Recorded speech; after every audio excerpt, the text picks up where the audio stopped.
তোমরা প্রত্যেকেই আমার আগের ক্লাসগুলো যারা করেছো তারা মোটামুটি একটা ছক বেঁধে আমরা পড়ে যাচ্ছি। তো সেক্ষেত্রে আমরা যদি বলি, আমাদের বইয়ের ক্ষেত্রে যদি যাই,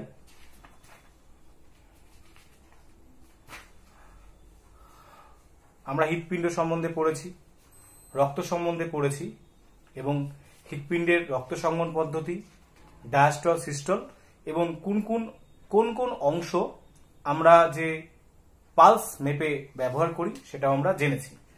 আর রক্তের ক্লাস আমরা আগেই করে ফেলেছিলাম, হৃৎপিণ্ডের সমস্যা এগুলো আমরা পড়েছি।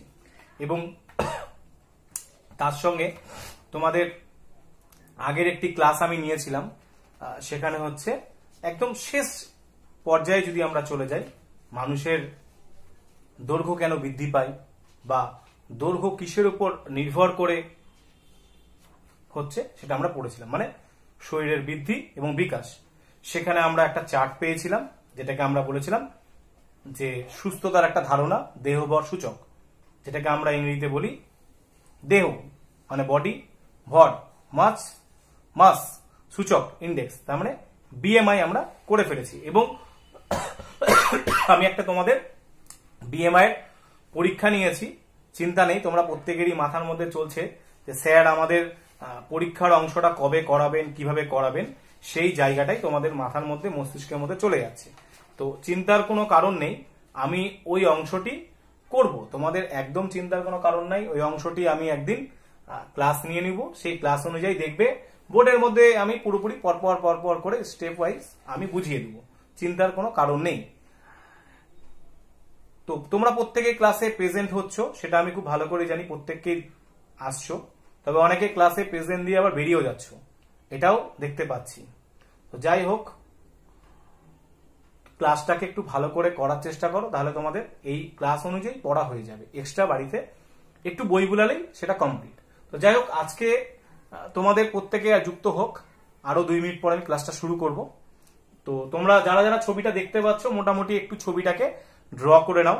এটা আমি আমার মতো করে এঁকেছি, ঠিক আছে, এটা আমি আমার মতো করে এঁকেছি, সেই আকার উপর নির্ভর করে সেটা দেওয়া আছে। তো যাই হোক, সেই আকার উপর নির্ভর করে এখানে করা আছে। তো আমাদের আজকের বুঝতেই পারছো চ্যাপ্টার হচ্ছে ফুসফুস, সেই ফুসফুস সম্বন্ধে আমরা পড়ব। তো তার সঙ্গে তোমাদের বলে রাখার দরকার যে ফুসফুসের পেজ হচ্ছে 114 পেজটা লিখে নাও। এই জায়গাটা আলো প্রচুর পড়ছে বলে তোমরা দেখতে পাচ্ছ না, পেজ হচ্ছে 114। তো এই জায়গাটা খুব সুন্দরভাবে আমাদের আজকে আমরা পড়ব। যাক, আরো 2 মিনিট আমাদের চলে যাক, তারপরে আমি ক্লাসটাকে শুরু করব।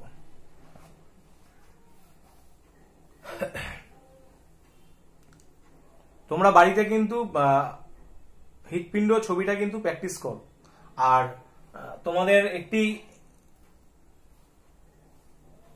ব্যাপারে বলছি যেটা তোমরা মাথায় রাখো, আমাদের সিলেবাস এটা করলে শেষ। এছাড়াও আমি তোমাদের আমি আরো আগের যে চ্যাপ্টারটির যে জায়গাটা বাকি আছে সেই জায়গাটা আমি নিব। একটি হচ্ছে আমরা যদি বলি বল ও শক্তির ধারণা, সেটা আমি নিব, সেটা আমি করব। তার আগে বল শক্তির ধারণার আগে আমি তোমাদের এই ক্লাসটি নিয়ে নেব, সেটা হচ্ছে যে সাধারণ যন্ত্রসমূহ নিয়ে নেব, এটা আমি নিয়ে রেখে দেবো, ঠিক আছে। এটা নিলে তোমাদের পক্ষে আশা করি সুবিধা হবে। আর আমি যদি বললামই যে বল শক্তির প্রাথমিক ধারণার জায়গাটা আমি তোমাদেরকে নিব। তো এই জায়গাটা চিন্তার কোনো কারণ নেই, এই জায়গা থেকে কি কোশ্চেন, কি পড়বে, কিভাবে পড়তে হবে সবকিছুই আমি সবিস্তার, কারণ ওখানেও আমার কিছু ক্লাস করা হয়ে গেছে, ওখানেও আমার মোটামুটি 50% করা হয়ে আছে। তো 50% করা বলতে গেলে যে দুটো পার্ট পড়তে হবে, প্রথম পার্ট হচ্ছে স্থিতি, গতি ও শক্তির ধারণা, আর আরেকটি করতে হবে প্রাত্যহিক জীবনে ঘর্ষণ বল। তো এই দুটো জায়গা, এবং আরেকটি চ্যাপ্টার যেটা আমরা একদমই করিনি, তরল ও গ্যাসীয় পদার্থের স্থিতি ও গতি, এই জায়গাটা আমাদের পড়তে হবে। এই জায়গা কিন্তু পরীক্ষাগুলো খুব সুন্দরভাবে আছে। তো আমাদের পরপর করে যদি স্টেপ ওয়াইজ যদি আমি করি, তোমাদের ক্লাস খুব সহজেই সেটা কমপ্লিট করে দেওয়া যাবে। এবং তোমাদের সেখানে উপস্থিত থাকতে হবে, না থাকলে কোনো লাভ নেই। এটা আমাদের প্রথম জায়গা যে আমাদের প্রত্যেককে উপস্থিত থাকতে হবে। তো যাই হোক, তোমাদের প্রত্যেকে উপস্থিত হচ্ছ। আর আরেকটি জিনিস আমি তোমাদের যেভাবে বলেছি রোল এবং সেকশন দিতে ঠিক সেভাবেই তোমরা কিন্তু দিবা, তাছাড়া নচেত অন্যভাবে দিবা না। কি হয় কি অনেকেরই দু একজনের মিস হয়ে যাচ্ছে, বাদ চলে যাচ্ছে, চিন্তার কোনো কারণ নেই, তাদেরকে পরবর্তীকালে দেখে নেওয়া যাচ্ছে তোমরা ক্লাস করছো কি করছো না। যারা করছো না তাদেরটাও দেখা যাচ্ছে, যারা করছো তাদেরটাও দেখা যাচ্ছে। আর সেটা নিয়ে তোমাদের ভাবনা চিন্তা ভেবে লাভ নেই, তোমরা ক্লাস করে যাও, ক্লাসটাকে মেনটেন করো, ক্লাসটাকে করো, তাহলে কি হবে কি আমাদের সুবিধা হবে। যাই হোক আমরা আর ক্লাসের দিকে এগাই। তো যাই হোক তোমাদের আশা করি কোনো জায়গায় কোনো সমস্যা নেই। যদি কোনো সমস্যা হয় ঠিক আছে আমি শেষ করব, শেষ করার পর তোমাদের যে গ্রুপটা খুলেছি পরীক্ষা নেওয়ার মতো যে গ্রুপটা খুলেছি, আর ওখানে অনেকেই গ্রুপের মধ্যে নিজেরা পাণ্ডিত্য দেখাচ্ছ, সেটা দেখিও না। গ্রুপের মধ্যে গ্রুপের লোগো চেঞ্জ করে দেওয়া বা বিভিন্নভাবে গ্রুপের নাম চেঞ্জ করে দেওয়া, সেটা করতে যেও না। গ্রুপটা খুলে রাখা আছে সুবিধার জন্য, যাতে তোমাদের সঙ্গে আমি, তোমরা অনেকেই প্রতিনিয়ত ফোন করছো, দেখো সবসময় তো ফোনের পাশে হোয়াটসঅ্যাপে হোক বা আমি কলে সবসময় ফোন থাকে না, তো অনেকেই করছো, তো সেই জন্যই সেটাকে খুলেছিলাম। আবার আমি খুলবো এবং আমি তোমাদের কিন্তু পরীক্ষা নিব, এটা মাথায় রেখো, পরীক্ষা নিব, সেটা চ্যাপ্টার ওয়াইজও নিতে পারি, অথবা তোমাদের আমি পরীক্ষা দুটো চ্যাপ্টার বলে দিলাম সেভাবেও নিতে পারি। পরীক্ষা আমি নিব, পরীক্ষা তোমাদেরকে দিতেই হবে। পরীক্ষা দিলে কি হবে কি, এবং সেই পরীক্ষার খাতা অনুযায়ী তোমাদের সে নাম্বার কি পাচ্ছ না পাচ্ছ এবং সেটার আলোচনাও করে দেবো। কারণ পরীক্ষা নিলে তো শুধু হবে না, পরীক্ষা নেওয়ার পর পরীক্ষাটা আলোচনাটা হচ্ছে আসল, আমি আলোচনা করে দেবো, সেই হিসাবে তোমাদের প্রত্যেকের পরীক্ষা সেভাবে যুক্ত হবে। যাই আমি এবার ক্লাসে চলে আসি, আমার ক্লাসটা শুরু করি। দেখো এখানে প্রথমে আমি চলে আসি ফুসফুস। দেখো ফুসফুসের ছবি আমি যাচ্ছি না, ফুসফুস সম্বন্ধে আগে বইয়ে কি বলছে সেটা বলে ফুসফুস সম্বন্ধে বলছি। দেখো বলছে আমাদের পৃথিবীতে যে বাতাস আছে তার 5 ভাগের 1 ভাগ হলো অক্সিজেন, যাকে আমরা প্রাণবায়ু বলি। তাহলে আমরা প্রাণবায়ু কাকে বলছি? অক্সিজেনকে বলছি। বলছি এই অক্সিজেন আমাদের মতোই সব জীবেদেরই দরকার খাবার থেকে শক্তি মুক্ত করার জন্য, না হলে আমরা বেঁচে থাকতাম না। সত্যি কথা, দেখো আমরা পৃথিবীতে বাঁচার জন্য উদ্ভিদ আমাদের অক্সিজেন ত্যাগ করছে, সেই অক্সিজেনটাকে আমরা গ্রহণ করছি, যার ফলে আমরা বেঁচে থাকছি। এবং আমরা অক্সিজেন গ্রহণ করার সময় কিন্তু আমাদের শরীরেও কার্বন ডাইঅক্সাইড তৈরি হচ্ছে, সেটাকে আমরা বাইরে বের করছি, উদ্ভিদ সেটাকে নিয়ে তার খাদ্য তৈরি করছে। তাই জন্য আমরা এখানে বলতে পারি বাতাস থেকে এই অক্সিজেন আমাদের শরীরের ভিতরে কে নিয়ে যায় বা কে এই অক্সিজেনটাকে আমাদের কাজ করে। অক্সিজেনটা তো আমরা বলে দিচ্ছি, কিন্তু অক্সিজেনের তো নিজস্ব একটা কাজ আছে, তাহলে সেই কাজটা কিভাবে হচ্ছে সেটাই আমাদের এখানে পড়ানো। বলছে দেখো এখানে দেখো একটা কথা লেখা আছে যে 1 গ্লাস শরবতে একটা নল। দেখো আমরা যদি একটা গ্লাস নিই, গ্লাসে যদি শরবত দিয়ে খাই, তাহলে কি হয় কি সেই শরবতের যে পাইপটা থাকে, যে গ্লাসের সঙ্গে যে জলটি থাকে, সেই জলটার মধ্যে একটা পাইপ লেগে থাকে, সেই পাইপ দিয়ে আমরা কি করি, বা পাইপ না বলে এখানে নল বলছে, তাহলে সেই নলের সাহায্যে আমরা শরবতটাকে শুষে নিই, মানে টেনে নিই। তার মানে গ্লাসের যে শরবত আছে বা গ্লাসের মধ্যে দুধ আছে বা গ্লাসের মধ্যে জল জাতীয় কোনো অংশ আছে, যে অংশটাকে আমরা টেনে নিই। তাহলে এই যে টানার কাজটা কে করছে? তাহলে দেখো বলছে বাতাসের সঙ্গে অক্সিজেন আমাদের শরীরে ঢোকার রাস্তাটা শুরু হয় এই নাক দিয়ে। দেখো আমরা প্রত্যেকে যদি মুখটাকে বন্ধ করে দিই, দেখো আমি কোনো কথা বলতে পারছি না, দেখো নাকটাকে আমি যদি বন্ধ করে দিই, দেখো মুখ দিয়ে আমি নিঃশ্বাস নিচ্ছি, আমি যে কথা বলছি আমি কিন্তু মুখ দিয়ে কিন্তু প্রতিনিয়ত যদি আমরা বলি যে এই যে নিঃশ্বাস এবং প্রশ্বাস সেটাই কিন্তু চলছে, কিন্তু এই নাকের যে দুটো ফুটো বা যে এই ফুটোর মাধ্যমে এবং মুখ খোলা, আমরা যে মুখ খুলে কথা বলছি এর মাধ্যমে কিন্তু আমাদের শরীরে বাতাসটা প্রবেশ করে। বাতাস প্রবেশ না করলে আমরা কিন্তু বেশিক্ষণ মানে এই দুটো বন্ধ করে থাকতে পারবো না। দেখো আমরা প্রত্যেকেই এখন মাস্ক পরি, কিছুক্ষণ পরি, দেখো মাস্ক পরার পরে একটু শ্বাসকষ্ট মনে হয়। কারণটা কেন? কারণ শ্বাস প্রশ্বাসটা ঠিক মতো যাচ্ছে না। যাদের শ্বাস প্রশ্বাস ঠিক মতো যায় না তাদের ক্ষেত্রে সমস্যা দেখা যায়, তো সেটার কারণ আলাদা। তো দেখো বলছে বাতাসের সঙ্গে অক্সিজেন আমাদের শরীরে ঢোকার রাস্তাটা শুরু হয় নাক বা খোলা মুখ দিয়ে, এই নাক বা খোলা মুখ দিয়ে। দেখো বলছে তাহলে এর পরের জায়গাটা দেখো বলছে নাকের বা মুখের ভেতরে বাতাস প্রথমে পৌঁছায় গলার ভেতরের শ্বাসনালীর মধ্যে, মানে আমাদের এই যে এখানে শ্বাসনালী এখানে পৌঁছায়। শ্বাসনালী 2 ভাগে ভাগ হয়ে গেছে, যাদের একটিকে বলছে ক্লোম শাখা এবং যাদের বলে ক্লোম শাখা, ঠিক আছে। এরা পৌঁছায় বুকের ভেতরে থাকা দুদিকে দুটো বড় হাওয়ার ব্যাগের মতো জায়গায়। তার মানে হাওয়ার ব্যাগের মতো জায়গায় মানে এই দুটোর কথা বলা হচ্ছে, ফুসফুসের এই দুটোর কথা বলা হচ্ছে। দেখো আমরা যদি আমি সরে যাচ্ছি তাহলে তোমাদের পক্ষে এই ফুসফুসটা বুঝতে সুবিধা হবে। দেখো আমরা যদি যাই, দেখো আমরা প্রথমেই যদি বলি, প্রথম কথা যদি বলি যে আমরা এখানে দেখো একটি ওয়ার্ড ইউজ করলাম, সেটা হচ্ছে কি ওয়ার্ডটা কি ইউজ করলাম যে ক্লোম শাখা, ঠিক আছে। এই ক্লোম শাখা বলে আমরা ওয়ার্ডটাকে ইউজ করলাম। তো দেখো আমরা এখানে এই জায়গাটাতে যদি আমরা লক্ষ্য করি তাহলে প্রথমেই যদি বলি মানুষের প্রধান শ্বাসঙ্গ ফুসফুস। এবার ফুসফুস দেখো একটা দুটো, তার মানে এক জোড়া ফুসফুস। তাহলে এর অবস্থানটা কোথায় আছে? এর অবস্থানটা যদি আমরা যদি মানব শরীরটাকে তোমাদের বইয়ে যদি লক্ষ্য করি, মানব শরীরটা তোমাদের যদি বইয়ে লক্ষ্য করি, তাহলে আমরা দেখতে পাবো যে আমাদের বক্ষগহ্বরে মধ্যচ্ছদার উপরে, বক্ষগহ্বরে মধ্যচ্ছদার উপরে হৃৎপিণ্ডের দুপাশে দুটো ফুসফুস থাকে। ঠিক আছে, দুটো ফুসফুস থাকে।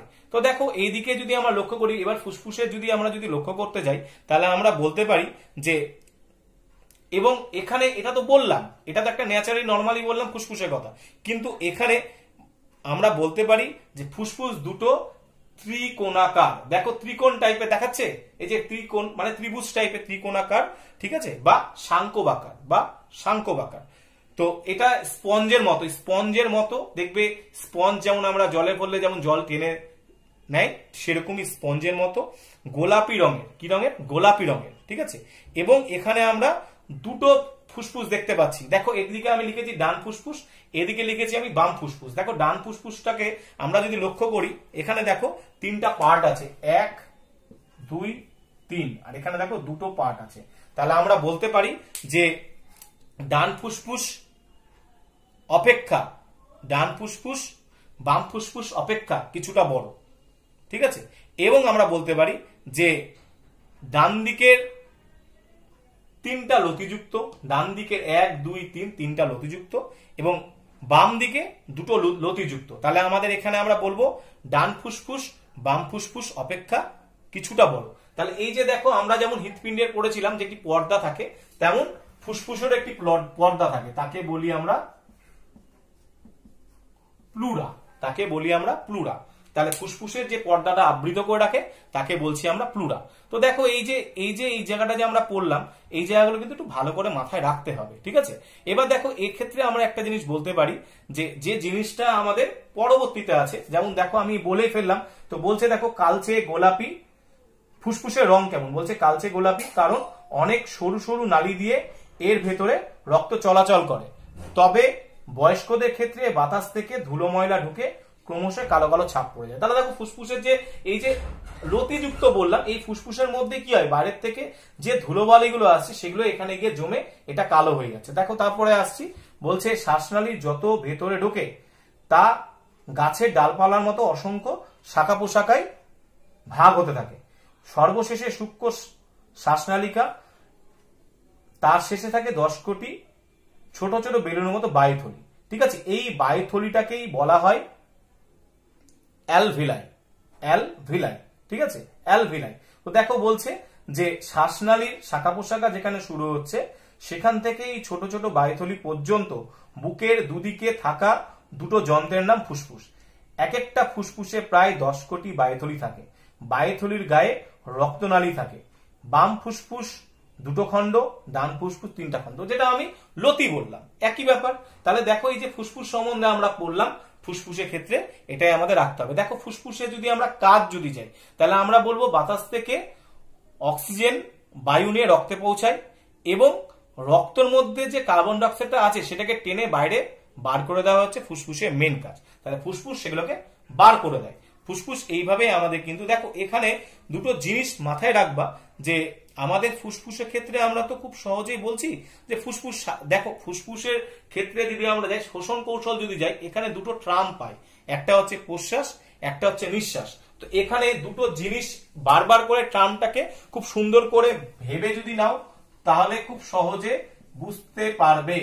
প্রশ্বাস, প্রশ্বাস, আর তার সঙ্গে বললাম কি নিঃশ্বাস। ঠিক আছে, নিঃশ্বাস, কিন্তু দুটো ট্রাম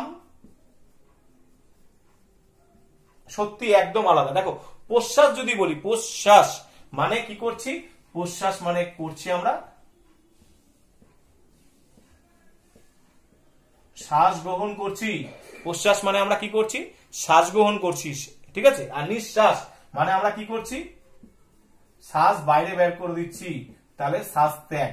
ঠিক আছে, এই টার্মটা সবাই ভুল করে, নিঃশ্বাস মানে ভাবে যে শ্বাস গ্রহণ করলাম, ভুল। প্রশ্বাস মানে শ্বাস গ্রহণ করলাম, নিঃশ্বাস মানে শ্বাস ত্যাগ করলাম। তাহলে দেখো এখানে লেখা আছে যে বাইরে থেকে বাতাস শরীরের ভিতর টেনে নেওয়া, সেই টেনে নেওয়া বাতাস থেকে অক্সিজেনযুক্ত রক্ত পৌঁছে দেওয়া, শরীরে তৈরি হওয়া কার্বন ডাই অক্সাইড রক্ত থেকে টেনে বাতাসের সঙ্গে শরীর থেকে বের করে দেওয়া। তাহলে এটা আমরা বলতে পারি ফুসফুসের কাজ। ঠিক আছে, ফুসফুসের কাজ কিন্তু খুব সহজে আমরা বলে দিতে পারি। তো এখানে দেখো এই যে এই জায়গাগুলো কিন্তু বারবার করে বলছি তোমাদেরকে, এই জায়গাগুলো মাথায় রেখে চলবা, ঠিক আছে? এগুলো যদি মাথায় রেখে না চলো তাহলে খুব মুশকিল আছে। এবার দেখো ফুসফুসের ক্ষেত্রে যদি যাই আমরা, ফুসফুসের গঠনের আরেকটি খুব গুরুত্বপূর্ণ অংশ, সেটা হচ্ছে এখানে দেখো শ্বাসপেশি বলে শব্দটা আছে। কি আছে? শ্বাসপেশি, ঠিক আছে? আমি এটা মিটাচ্ছি না, আমি এখানে লিখলাম শ্বাসপেশি। তো শ্বাসপেশির ক্ষেত্রে যদি যাই আমরা, শ্বাসপেশির ক্ষেত্রে আমাদের দুটো পেশি যুক্ত হয়। একটা হচ্ছে কি পেশি? দেখো তোমাদের বইয়ে দেওয়াই আছে।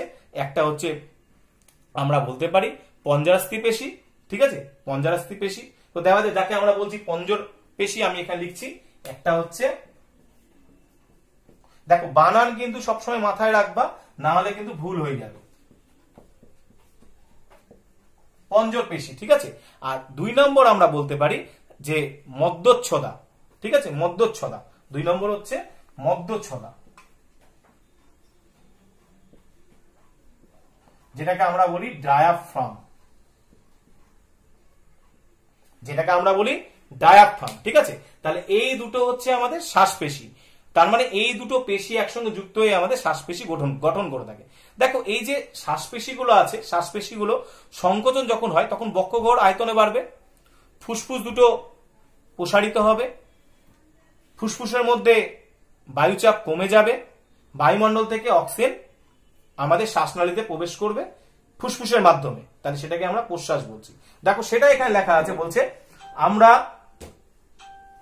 পাঁজরের ফাঁকে যে পেশিগুলো আছে সেটাকে বলছি পঞ্জর পেশি, ঠিক আছে? এবং বুক আর পেটের মাঝখানে ভেতরে থাকে আরেকটি পেশি, তার নাম হচ্ছে মধ্যাচ্ছদা, ঠিক আছে? যেটাকে আমরা ডায়াফ্রাম বলছি। এগুলির সাহায্যে একেবারে বা আমাদের বুকের খাঁচা ফুলিয়ে তোলা, বাতাস ভেতরে ঢুকে, তাকে আমরা প্রশ্বাস বলছি। প্রশ্বাস মানে হচ্ছে ওটুযুক্ত অক্সিজেন শরীরের ভিতরে প্রবেশ করলো, ঠিক আছে? আর তারপরে দেখো লেখা আছে এই পেশিগুলো ঢিলে হয়ে গেলে বুকের খাঁচা চুপসে যায়, বাতাস ভেতর থেকে বেরিয়ে যায়, একে বলে নিঃশ্বাস। তার মানে কার্বন ডাই অক্সাইড আমরা বাইরে বের করি। তাহলে আমরা বলতে পারি শ্বাসপেশি শিথিল হলে বক্ষগহ্বরের আয়তন কমে যায়, ফুসফুস থাকে, সে ফুসফুসে চাপ পড়ে, ফুসফুস থেকে বেশি কার্বন ডাই অক্সাইড যুক্ত বায়ুটা বাইরে বেরিয়ে গিয়ে পরিবেশে বেরিয়ে আসছে, তার মানে আমাদের শরীর থেকে কার্বন ডাই অক্সাইড বেরিয়ে যাচ্ছে, তাহলে সেটা হচ্ছে নিঃশ্বাস। তাহলে আমরা কিভাবে শ্বাস প্রশ্বাস চালাচ্ছি তা আমরা এখানে খুব সহজে বলতে পারি। তবে এখানে একটি কথা তোমাদের মাথায় রাখতে হবে, ফুসফুসে বাতাস প্রবেশ এবং বাতাস বেরিয়ে যাওয়া নিয়ন্ত্রণ করে পঞ্জর পেশি এবং মধ্যচ্ছদা, এই দুটো আমাদের অনেকটাই নির্ভরশীল। এই দুটো যদি সঠিকভাবে কাজ না করে তাহলে আমাদের ফুসফুসের সমস্যা দেখা যায়। দেখো ফুসফুসের সমস্যা বলতে গেলে দাওয়াই আছে। দেখো বলছে যে শিলা দত্তের দাদু ভোরবেলা খুব কাশতে থাকেন, দম নিতে কষ্ট হয়, তার মানে তার ফুসফুসে কোনো সমস্যা হয়েছে বলে তাহলে আমরা বলতে পারি যে দম নিতে কষ্ট হয় কখন? যখন আমরা কাশি। দেখবে আমি যখন কাশি বা আমরা যখন আমাদের কাশি হয় তখন আমাদের দম নিতে কষ্ট হয়, ঠিক আছে? তখন আমাদের দম নিতে কষ্ট হয়। তো আমরা বলতে পারি যে, তারপরে দেখো বলছে শীতকালে রহিম চাচা শ্বাস নিতে কষ্ট হয়, কাছে গেলে সাই সাই শব্দ শোনা যায়। যেমন দেখবে আমাদের শরীরের ভিতরে যদি কফ জমে যায় তাহলে দেখবে আমাদের সাই সাই করে একটা শব্দ আসছে। আমরা জোরে জোরে চলাফেরা করতে পারি না, মানে কাজ করার ক্ষেত্রে বড় কথা, যখন আমরা হাঁটাচলা করি সেটা আমরা ঠিক মতো করে করতে পারি না, সেটা আমাদের সমস্যা দেখা দেয়। নেক্সট আমরা আসছি, দেখো বলছে যে শ্যামলের কাকার কাশির সঙ্গে রক্ত পড়ে, মাঝে মাঝেই সেটা পড়ে, রাতের দিকে জ্বর আসে, শরীর ওজন কমে যায়। এটি একটি নির্দিষ্ট রোগের জন্য হয়, সেই রোগটা আমি পরে আসছি। তারপরে দেখো বলছে পিয়ালির বনে ছোটবেলা থেকে খুব কাশি হয়, নাকের পাটা দুটো ফুলে উঠে শ্বাস নেওয়া বসে, মাঝে মাঝে নাক বন্ধ হয়ে যায়। তার মানে এই যে সমস্যাগুলো, এই সমস্যাগুলো কি হয়? ফুসফুসের ক্ষেত্রে হয়। ফুসফুস যদি কোনো কারণবশত আমাদের যদি কাজ করা বন্ধ করে দেয় তখনই কিন্তু এই সমস্যাটা দেখায়। দেখো এক্ষেত্রে আমরা বলতে পারি, এই যে খুব সহজে আমরা বলে দিচ্ছি, এই সহজটাকে খুব ভালোভাবে যদি আমরা নিই তাহলে আমরা বলতে পারবো। দেখো আমরা এখানে বলছি যে সোজা কথায় আমরা যদি বলি যে আমরা এখানে কি বলছি, যে ফুসফুসের ক্ষেত্রে সমস্যা বলছি। তাহলে দেখো ফুসফুসের ক্ষেত্রে যদি সমস্যা বলি, কি কি রোগ হতে পারে? হাঁপানি হতে পারে, অ্যাজমা, যার জন্য আমাদের শ্বাসকষ্ট হয়। তারপরে আছে যক্ষা হচ্ছে টিবি হচ্ছে এটি একটি রোগ, যক্ষা একটি রোগ, তো ব্যাকটেরিয়া ঘটিত রোগ। তো এই রোগটার জন্য কি হয়, কি আমাদের কাশির সঙ্গে রক্ত পড়ে, ওজন কমে যায়, জ্বর আসে। এই টিবি জাতীয় রোগ দেখবে আমাদের অনেক গ্রামে গঞ্জে দেখা যায়। নেক্সট আসছি যে এছাড়াও আমাদের কি হয়, ব্রঙ্কাইটিস দেখা যায়। এছাড়া কি হয়, এমফাইসিমা, এগুলো হচ্ছে ফুসফুস ঘটিত রোগ। ফুসফুসের কোনো কারণে যদি সমস্যা হয় তার জন্য এই রোগগুলো দেখা যায়। ঠিক আছে, এই রোগগুলো মাথায় তোমাদের রাখতে হবে। ঠিক আছে, দেখো এই জন্য দেখো যক্ষা যাতে না হয় তার জন্য আমাদের তো টিকা দেওয়া হয়। সে টিকাটা আমরা পড়ে ফেলেছি আগে, যে বিসিজি টিকা দেওয়া হয়। তো বিসিজি ছাড়াও আমরা যদি বলি আমাদের দেখো এই যে সোজা কথায় যদি আমরা যদি বলি আমাদের যে কোনো অংশের বলতে গেলে প্রত্যেকটা মানুষের তার নির্দিষ্ট রোগ আসতেই পারে, সেটা শারীরিক গঠনের উপর। তো এই যে আমি যে রোগগুলো বললাম, এই রোগগুলো বলতে গেলে কি, সোজা কথায় বলতে গেলে দেখো আমাদের তো ফুসফুস তো একটা বায়ু ধারণ ক্ষমতা আছে, সেই ক্ষমতা কমে গেলেই সেই সমস্যাটা দেখা দিতে পারে।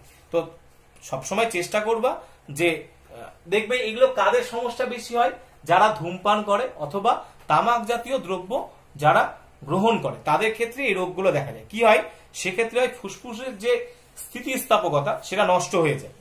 ঠিক আছে, এবং আমাদের যে বায়ুতে যে বিভিন্ন ধূলিকণা, সেই ধূলি দেখো যারা ধূমপান করছে তাদের ক্ষেত্রে তো হচ্ছে, আমরা যেমন যারা ধূমপান করি না, ঠিক আছে, তাদের ক্ষেত্রেও সেটা সমস্যা দেখা যায় যদি প্রতিনিয়ত কোনো কলকারখানা বা কোনো ধোঁয়াযুক্ত অঞ্চলে যেখানে প্রতিনিয়ত কলকারখানায় কাজ করছে তাদের ক্ষেত্রে সেটা দেখা দিতে পারে। আর আমরা বলতে পারি যে কোনো মানুষের ক্ষেত্রে এটা তো একটা গেল, আরেকটি কথা আমরা বলতে পারি যে আমাদের যে ফুসফুসের যে আবরণ, যেটাকে আমি বললাম প্লুরা মিটিয়ে দিয়েছি, সেই প্লুরাও যদি কোনো সময় কি হয় কি প্লুরাটা পাতলা হয়ে যায় তখনও সমস্যা দেখা দিতে পারে। তো এইসব জায়গাতে বেশিরভাগ ক্ষেত্রে সেটা কার্বন ডাইঅক্সাইড, কার্বন মনোক্সাইড, আরো বিভিন্ন যেসব গ্যাসগুলো আছে, এই গ্যাসগুলো যদি কোনো কারণবশত মানুষের শরীরে যদি প্রতিনিয়ত প্রবেশ করে তাহলে এই অ্যাজমা বা হাঁপানি বা ফুসফুস বা এই রোগগুলো আমাদের হতে পারে। ঠিক আছে, সুস্থ মানুষের ফুসফুস যদি আমরা দেখি তার কালার থাকে কি, তার কালার হচ্ছে কালচে গোলাপি। আর যখন ফুসফুসটা খারাপ হয়ে যাবে বা নষ্ট হয়ে যাবে তখন সেটা কালো কালো ছোপ ছোপ হয়ে যাবে। তো এই ফুসফুসের বায়ু ধারণ ক্ষমতা বাড়াবার জন্য আমরা বিভিন্ন ব্যায়াম করতে পারি। সেসব ব্যায়াম করলে আমাদের বা কায়িক পরিশ্রম করলে ফুসফুস সুস্থ এবং কর্মক্ষম থাকে। তো ফুসফুসকে ভালো রাখার সব থেকে বড় উপায় হচ্ছে যে আমাদের কায়িক পরিশ্রম অর্থাৎ ব্যায়াম করতে হবে। ব্যায়াম করার সময় কি হয় কি বেশি মাত্রায় শক্তি প্রয়োজন হয়, সেই সময় অত্যাধিক পরিমাণে আমরা অক্সিজেন গ্রহণ করি। তো অক্সিজেন গ্রহণ করলে কি হবে, বক্ষগহ্বরের যে পর্যায়ক্রমিক যে সংকোচন প্রসারণ সেটা কিন্তু হবে, তার ফলে আমাদের কিন্তু ফুসফুস ভালো থাকবে, মানে অধিক পরিমাণে কার্বন ডাইঅক্সাইড গ্রহণ করবে এবং সেই কার্বন ডাইঅক্সাইডের পর তার সঙ্গে সঙ্গে কার্বন ডাইঅক্সাইড কেন অক্সিজেন গ্রহণ করবে এবং এই কার্বন ডাইঅক্সাইড তার সঙ্গে শরীর থেকে বার করবে। মাথায় রাখবে সবসময় যে অক্সিজেন গ্রহণ করবে, কার্বন ডাইঅক্সাইড শরীর থেকে বার করবে। আমি একটু ভুল বলে ফেলেছিলাম, ভুল বলাটা কিন্তু স্কিপ করে যাও। সেখানে মাথায় রাখবা ফুসফুস সাধারণত অক্সিজেন গ্রহণ করে এবং কার্বন ডাইঅক্সাইড ত্যাগ করে। তাহলে আমরা ফুসফুস সম্বন্ধে পড়ে ফেললাম। এবার আমরা যদি চলে আসি এর পরের জায়গাটা, আরো খুব সুন্দর জায়গা আছে, সেটা হচ্ছে অস্থি এবং অস্থি সন্ধি। এই জায়গাটা আমাদের একটু ভালো করে দেখতে হবে। এই জায়গাটা যদি ভালো করে না দেখি তাহলে আমাদের কিন্তু সম্ভব হবে না।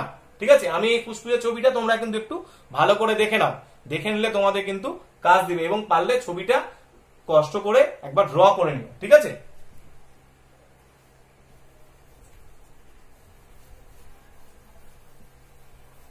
কারণ এরপরে জায়গাটা না মিটালে সেই জায়গাটা হবে না।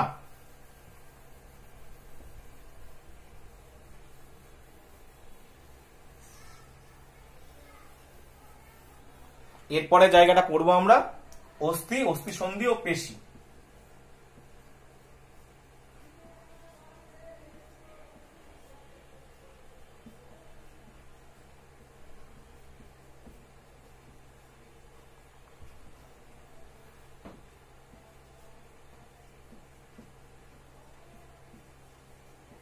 পেশি, তো আমরা এই জায়গাটা আমরা পড়বো। ঠিক আছে, অস্থি সন্ধি ও পেশি।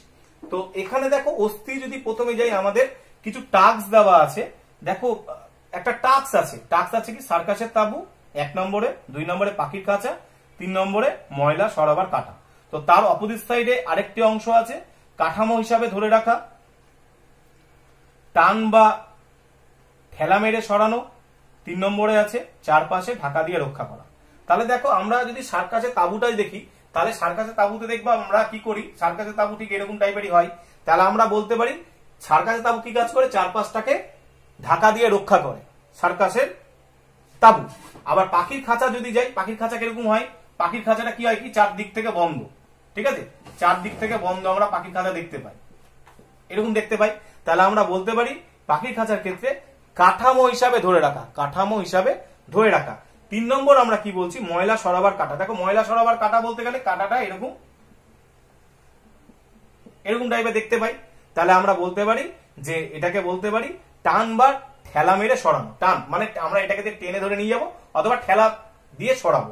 তাহলে দেখো এরকম ভাবে যে সংখ্যাগুলো আছে, এই সংখ্যাগুলোকে যদি আমরা যদি পরপর করে যদি সাজাতে যাই, তাহলে দেখো সেখানে আমাদের কোন কোন জায়গা আসবে সেটার উপর নির্ভরশীল। মানে এই 1 নম্বর 2 নম্বর 3 নম্বর যদি আমরা খুব সহজে যদি যাই, দেখো প্রথমে 1 নম্বর কি বলছে,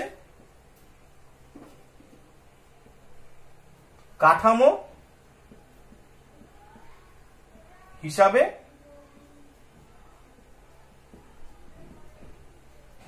ধরে রাখা। এটা কি কি হতে পারে, দেখো কাঠামো হিসাবে ধরে রাখা যদি আমরা খুব সহজে যদি যাই, তাহলে এই জায়গাগুলোর উপর কিন্তু সেটা নির্ভরশীলতা আছে। এই জায়গাগুলো তোমাকে কিন্তু মাথায় রাখতে হবে, কারণ এই জায়গাগুলোকে যদি মাথায় না রাখো তাহলে কিন্তু সেখানে হবে না, এটাকে তোমাকে রাখতে হবে।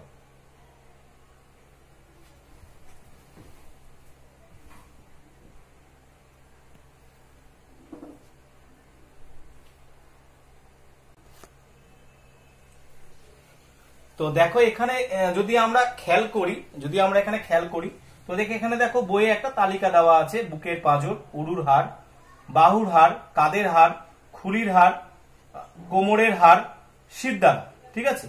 এই অংশগুলোকে যদি আমরা একটু বিভাজন করে নিই তাহলে খুব সহজে বুঝতে পারবো। বিভাজন মানে খুব সহজ বলতে গেলে আমরা যদি একটু মাথা খাটাই তাহলে কিন্তু আমাদের খুব সহজে হয়ে যাবে। মাথা খাটানোটা খুব কঠিন কাজ না। দেখো এখানে যে আমি লিখেছি, আমি একটু লেখাটাতে একটু ব্রেক দিয়েই হালকা করে চলছি, কারণ দেখো এখানে দেখো আমাদের যে কাঠামো হিসাবে ধরে রাখা, কাঠামো হিসাবে কি ধরে রাখতে পারে, আমাদের শরীরের কাঠামো কোন অংশগুলোকে ধরে রাখে। দেখো প্রথমেই যদি যাই তাহলে আমরা বলতে পারি 1 নম্বরে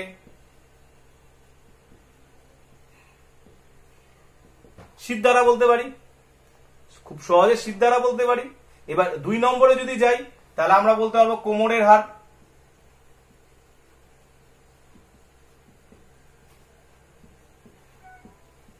3 নম্বর কি বলবো, 3 নম্বর বলবো হচ্ছে কাঁধের হাড়। এই কাঁধের হাড় আমাদের কাঠামোটাকে তৈরি করে রাখে।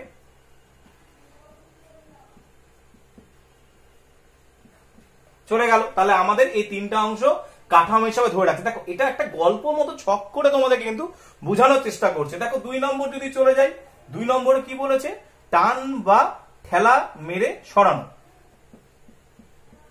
টান আমি বা লিখলাম না, আমি স্ল্যাশ দিয়ে দিলাম।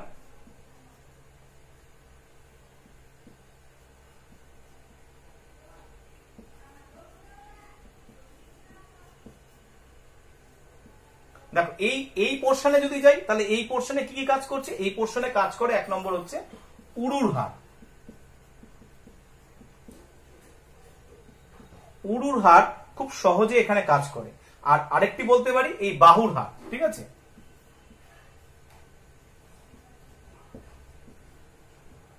এই বাহুর হাড়ও আমাদের কাজ করে, ঠিক আছে।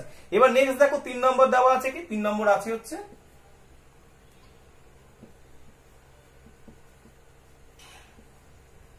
চারপাশে ঢাকা দিয়ে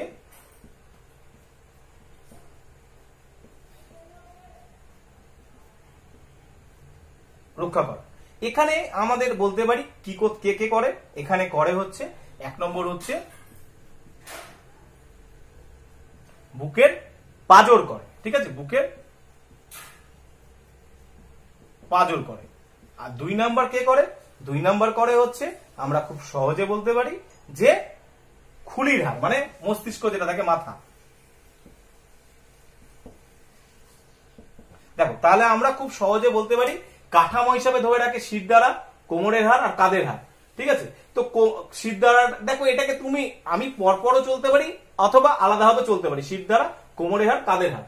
টান ও ঠেলা মেরে সরানো, মানে তোমাকে চলতে সাহায্য করছে। উরুর হাড় বায়ু, আমাদের যে বাহু থাকে, বাহু মানে এই বাহু, হাত, তার হাড়, ঠিক আছে, এটা চলছে। আর চারপাশে ঢাকা দিয়ে রক্ষা করা বুকের পাঁজর আর খুলিরান, এগুলো আমাদের চারপাশ থেকে রক্ষা করে। তাহলে দেখো এই যে এই অংশগুলো, তাহলে এখানে আমরা কি পড়লাম, এখানে আমরা অস্থি পড়লাম। তাহলে দেখো অস্থি সম্বন্ধে যদি আমরা বলতে যাই, অস্থি কাকে বলে খুব সহজে যদি আমরা যাই, অস্থি সম্বন্ধে তো আমরা যে বলছি, দেখো অস্থি সম্বন্ধে আমরা খুব সহজে বলছি। তাহলে অস্থির ক্ষেত্রে যদি আমরা খুব সহজে যাই, খুব সহজ বলতে গেলে একদম সহজভাবে যদি বলি, তাহলে আমরা বলতে পারবো যে এখানে এই যে কাঠামো হিসাবে ধরে রাখা, টান বা ঠেলে মেরে সরানো বা চারপাশ দিয়ে ঢাকা দিয়ে রক্ষা করা, যে এই অংশগুলো যে আমরা পড়ছি, এই অংশগুলোর পার্টের উপর কিন্তু সেটা কিন্তু আমাদের নির্ভরশীল, ঠিক আছে। যেমন দেখো আমরা এখানে কাঠামো হিসাবে ধরে রাখছি বলছি, যেমন ফুসফুস, মস্তিষ্ক, হৃৎপিণ্ড, এগুলোকে তো অঙ্গগুলোকে ধরে রাখছে বা রক্ষা করছে, ঠিক আছে।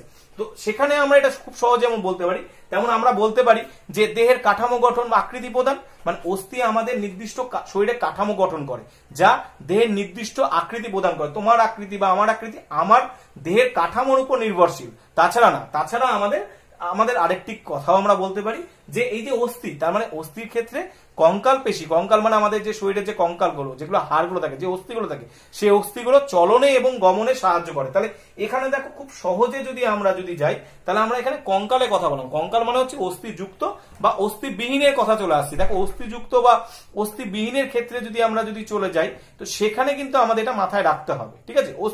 অস্থি মানে হচ্ছে হাড়, দেখো পরিষ্কার কথা যেগুলো, অস্থি মানে হচ্ছে হাড়, মানে মানুষের যে অন্তকঙ্কাল, দেখো মানুষের অন্তকঙ্কাল বলতে গেলে তোমাদের এই সময় সিজনটা যদি খারাপ না থাকতো, তোমাদের স্কুলের যে ল্যাব আছে, সেই স্কুলের ল্যাবে নিয়ে যেতাম, সেখানে তোমরা কঙ্কালযুক্ত একটি মানুষের হাড় দেখতে পেতে।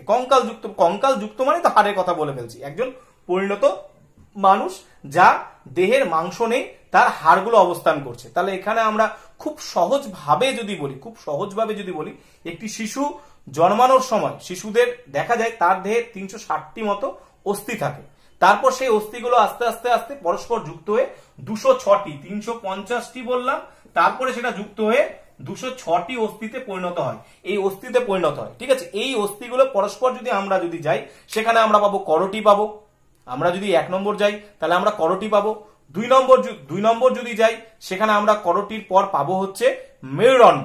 1 নম্বর পাবো হচ্ছে করটি, 2 নম্বর পাবো হচ্ছে মেরুদণ্ড, 3 নম্বর পাবো হচ্ছে উরুস চক্র, 4 নম্বর পাবো পঞ্জারাস্থি, 5 নম্বর পাবো উরুফলক, 6 নম্বর পাবো ঊর্ধ্ববাহু মানে এই যে হাত, 7 নম্বর পাবো পশ্চাৎবাহু মানে পদ মানে পা, আর নেক্সট যেটার উপর আমাদের দাঁড়িয়ে সেটা হচ্ছে শনি চক্র।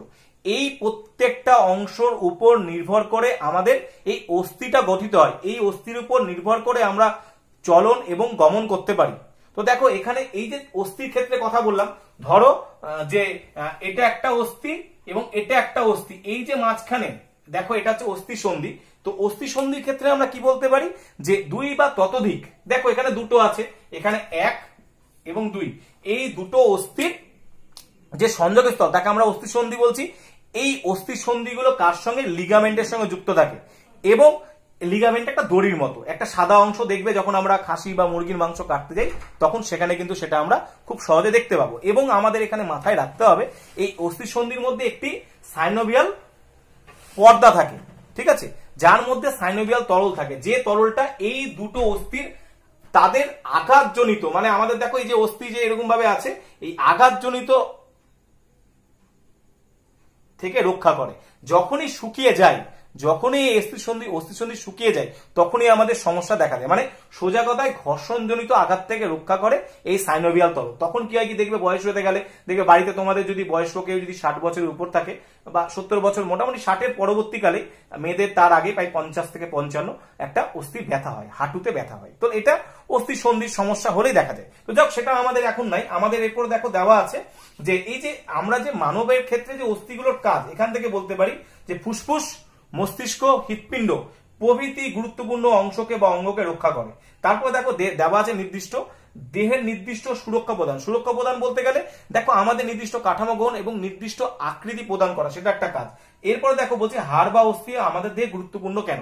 দেখো অস্থি গুরুত্বপূর্ণ কারণ কেন, দেখো অস্থি যদি না থাকতো, হ্যাঁ আমাদের অস্থি এখানে সচল অস্থি সন্ধি, অচল অস্থি সন্ধি সবই আছে, সেটা যাচ্ছি না। অস্থি যদি না থাকতো তাহলে তো আমরা চলাফেরা করতে পারতাম না, ঠিক আছে, আমরা আমরা যে এই যে আমি কথা বলছি এখানেও কিন্তু অস্থি কিন্তু কাজ করছে কথা বলছি বলে, তাহলে প্রত্যেকটার উপর অস্থি। এবার বলছে মানব দেহের মতো সমস্ত প্রাণী দেহ কি কঙ্কালযুক্ত? হ্যাঁ, যেগুলো মেরুদণ্ডী প্রাণী তারা কঙ্কালযুক্ত, যারা মেরুদণ্ডী প্রাণী না তারা কঙ্কালযুক্ত না। তাহলে আমরা বলতে পারি যে এই জায়গাটাকে খুব ছোট্ট পয়েন্ট করে বলতে পারি, মানুষের মতো যে সমস্ত প্রাণীদের দেহে কঙ্কাল থাকে না, হ্যাঁ, তারা অমেরুদণ্ডী প্রাণী, অর্থাৎ অমেরুদণ্ডী প্রাণী কঙ্কালবিহীন। তো এরকম উদাহরণ যদি যাই চিহ্নিত করতে বলছে, দেখো কেঁচো আছে, আরশোলা আছে, শামুক আছে, যেসব যাদের আমরা মেরুদণ্ড দেখতে পাই না, ঠিক আছে, যেটাকে আমরা মেরুদণ্ড বলি, ঠিক আছে, ভাটিব্রা যা দেখতে পাই না তাদেরকে আমরা বলছি। এরপরে দেখো, এরপরে পেজে যদি চলে যায়, 117 পেজে যদি চলে যায়, তো এখানে দেখো এই পেজের মধ্যে কিছু জায়গা আছে যে জায়গাগুলো আমাদের একটু না পড়লে আমরা এখানে এটা বলতে পারবো। দেখো এখানে কিছুগুলো ছবি আছে, তার পাশে এক্স রে প্লেট দিয়ে ছবিগুলোকে তৈরি করেছে। যেমন দেখো আমার মাথা যদি এখানে যদি এটাকে আমি এক্স রে করি, তাহলে আমার এই অংশগুলো দেখা যাবে, আমার হাতটা দেখা যাবে। আমি যদি আমার কশেরুকা বা আমার মেরুদণ্ড যদি ছবি তুলি তার ছবি আসবে, মেরুদণ্ড ছবি আসবে। আমি যদি বক্ষপিঞ্জরে যদি ছবি তুলি তার এক্স রে করতে পারি। আমরা হাতের যদি করি হাতের আমরা এক্স রে করতে পারি, এই হাতেরও করতে পারি। আমাদের গোটা শরীরেই আমরা এক্স রে এর মাধ্যমে হাড়গুলো দেখতে পারি। তো এখানে সেই জিনিসটা এখানে দেওয়া আছে।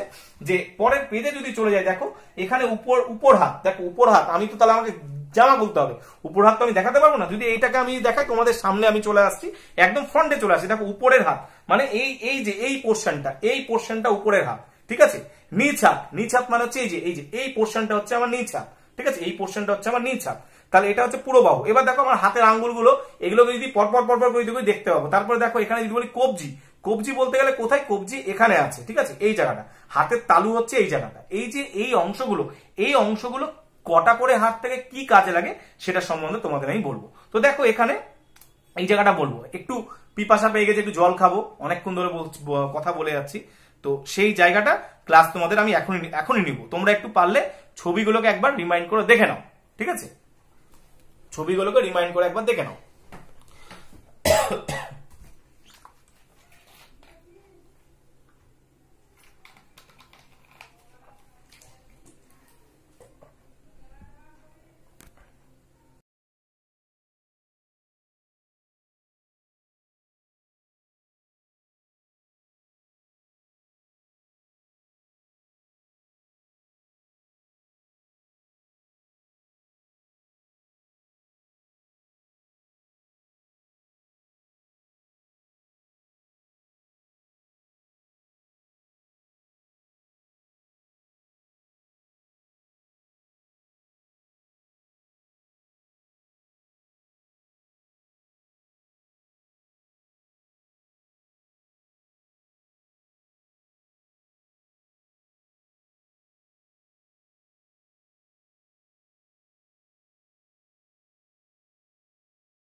তো তোমাদেরকে আমি একটু ব্রেক দিয়েছিলাম, তো সেই ব্রেকের পরই ক্লাসটা শুরু করার কথা বলা।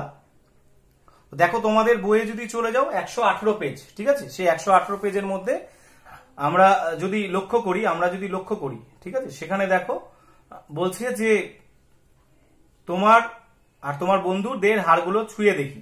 তার মানে আমার হাড়ই আমি ছুঁয়ে দেখছি, আমার হাড়গুলো ছুঁয়ে দেখতে গেলে কোথায় পাবো? দেখো প্রথমেই দেখো দেওয়া আছে উপর হাত। উপর হাত মানে হচ্ছে এই হাতটা কথা বলছি, ঠিক আছে, উপর হাত মানে আমি এইটা না, এইটার কথা বলছি, ঠিক আছে। তো এই জায়গাটার হাড়ের কথা বলছে। তোমাদের বইয়ে যদি ছবি যায়, এটা কটা হাড় থাকে? একটাই হাড় থাকে, ঠিক আছে। এটা মানে হাড়টা যদি আমরা লক্ষ্য করি, লম্বা মোটা, দেখো একবারে লম্বা এবং মোটা, ঠিক আছে, নলের মতো। আর ধারগুলো হচ্ছে মোটা, মানে এই যে ধার মানে হচ্ছে যে এই অংশগুলো হচ্ছে মোটা। যদি হাড়গুলো তোমরা যদি তোমাদের যদি ওই পাশে 119 পেজে যদি চলে যাও, 119 পেজে তোমরা সেটা দেখতে পাবা। 119 পেজে তোমরা সেটা দেখতে পাবা, ঠিক আছে, 119 পেজে তোমরা দেখতে পাবা। তো সেখানে সেই পেজে যদি চলে যাই, সেই পেজটাতে যদি আমরা চলে যাই, তাহলে সেই পেজের ওখানে দেখো যে এর কাজ কি। এর কাজ হচ্ছে, সোজা কথা যদি বলি, এর কাজ আমরা কিন্তু ক্লিয়ারলি বলতে পারবো না। ক্লিয়ারলি কেন বলতে পারবো না? কারণটা হচ্ছে যে এই হাতের যদি পুরোটা কাজ ধরি, তাহলে আমরা সেটাকে ক্লিয়ার বলতে পারবো। মানে কোনো জিনিস ভার, মানে কোনো জিনিস নিয়ে যাওয়া, তুলে নিয়ে যাওয়া, যে কোনো কাজে সাহায্য করা, ভার বহন বা বিভিন্ন কাজে সাহায্য করার ক্ষেত্রে সেটা কার্যকারী। দ্বিতীয় দেখো নিচ হাত, মানে এটার কথা বলছি, ঠিক আছে, এটা হচ্ছে পুরো বাহু, এটার কথা। তাহলে দেখো এটাও যদি যাই, এখানে কিন্তু যদি খেয়াল করি, এখানে একটা হাড় থাকে, এখানে একটা হাড় থাকে, দুটো হাড় নিয়ে গঠিত হয় এবং এটা লম্বা হয়, সরু হয় এবং ফাঁপা হয়, লম্বা সরু ফাঁপা। তো এর কাজ কি? এর মানে আমরা যদি হাতের যদি পুরো কাজটা মাথায় রাখি, এর কাজটা বলে ফেলতে হবে। এর কাজ হচ্ছে ভার বহন করা। ধরো তুমি কোনো কাজ করবা, ধরো কোনো কাজ বলতে গেলে আমি এটাকে তুলে নিয়ে যাব, তার মানে আমি এটার তো একটা ভার নেই, এটা হালকা বলে অসুবিধা হচ্ছে না। আমি যদি ভারী যুক্ত জিনিস বলি, সেই জিনিসটাকে ভার বহন করা এবং বিভিন্ন কাজে সাহায্য করা। দেখো তুমি টুল টানবে বা চেয়ার টানবে, তোমার দুটো হাত একসঙ্গে কাজ করছে, সেটা একটা আসছে। তারপর দেখো চলে আসি কবজি। কবজি যদি বলি, কবজি হচ্ছে দেখো আমাদের যদি খুব সহজে যদি যাই, এই জায়গাটা এটা হচ্ছে কবজি, ঠিক আছে। এর ক্ষেত্রে যদি যাই, এখানে কটা হাড় থাকে তোমরা যদি বইয়েরটার সঙ্গে যদি গুনো, তাহলে এখানে গুনতে গেলেই তোমরা পেয়ে যাবা। এই জায়গাটা যদি খুব ভালো করে তোমরা যদি গুনতে যাও, তোমাদের হাড়টা দেখো এই জায়গাটা তো হাড়ের সেরকম ভাবে পাবা না। তোমাদের যদি অস্থির ক্ষেত্রে যদি যেতে হয়, সেক্ষেত্রে এই জায়গাটা মাথা রেখে তোমাকে পড়তে হবে। এখানে আছে 8টা। এটা কি হয়? ক্ষুদ্র হয়। এবং দেখো এই হাড়গুলোকে যদি লক্ষ্য করো, এই হাড়গুলো এরকম ভাবে আছে, ঠিক আছে, এরকম ভাবে আছে। তাহলে আমরা বলতে পারি যে 8টা ক্ষুদ্র এবং ত্রিকোণা অস্থি। তাহলে কোনো কিছু কাজ করার জন্য বা কোনো কিছু ধরার জন্য, দেখো আমি কোনো কিছু কাজ করার জন্য, যে কাজ করতে যাবো, কোনো জিনিস ধরতে যাবো, দেখো এইভাবে ধরলাম, এই যে ছুড়লাম, এই যে ধরলাম, এই যে ছুটতে গিয়ে যে এইভাবে ধরছি, তার মানে এই ধরার ক্ষেত্রে কাজটা কিন্তু করছে কে? এই কবজি করছে। তারপরে আছে হাতের তালু। হাতের তালু যদি চলে যায়, দেখো এরকম যদি ভেঙে দিই, ঠিক আছে, এরকম ভাবে যদি ভেঙে দিই হাতের তালু, তাহলে আমাদের এই আঙ্গুল অনুযায়ী সেখানে কিন্তু যাচ্ছে, এই আঙ্গুল অনুযায়ী প্রত্যেকটা, ঠিক আছে। তাহলে এখানে আমরা বলতে পারি যে 5টা। এটা হচ্ছে ক্ষুদ্র, অল্প লম্বা কেন ছোটর মধ্যে আছে, এবং সেটা হচ্ছে বাঁকা কেন বলছি, যে দেখো এই হাতটা যদি লক্ষ্য করি, দেখো জিনিসটা এরকম ভাবে আছে, তাই জন্য বাঁকা বলা হচ্ছে, ঠিক আছে, তাই জন্য বাঁকা বলছে। তাহলে এর কাজ কি? এর কাজও হচ্ছে কোনো কিছু কাজ করার জন্য, কোনো জিনিস ধরার জন্য, সেটা। তারপর দেখো চলে আসছি হাতের আঙ্গুল যদি বলি, এই যে আঙ্গুল, ঠিক আছে, এই যে আঙ্গুলগুলোকে যদি আমরা বলি, তাহলে সেখানে আমরা বলতে পারি, দেখো এখানে এই আঙ্গুলগুলো যদি গুনি, তাহলে দেখো আমরা যদি কড়াগুলোকে যদি গুনতে যাই, 1 2 3 4 5 6 7 8 9 10 11 12 13 14, তার মানে কটা আসছে? 14টা হাড় আসছে। কারণ আমি ভাঁজ করবো যেগুলো, সেগুলোই আঙ্গুলকে ধরবো, ঠিক আছে। তাহলে এটা ক্ষুদ্র হয়, সরু প্রকৃতির হয়, এবং আমরা বলতে পারি সোজা। দেখো সোজা, ঠিক আছে, সোজা আঙ্গুল অনুযায়ী দেখি, তাহলে দেখো সোজা, ঠিক আছে, এই সোজাগুলো দেখা যাচ্ছে। তাহলে আমরা বলতে পারি এরও কাজ হচ্ছে কোনো জিনিস ধরার জন্য, বা কোনো কিছু কাজ করার জন্য, সেটা আমাদের কাজে দেয়।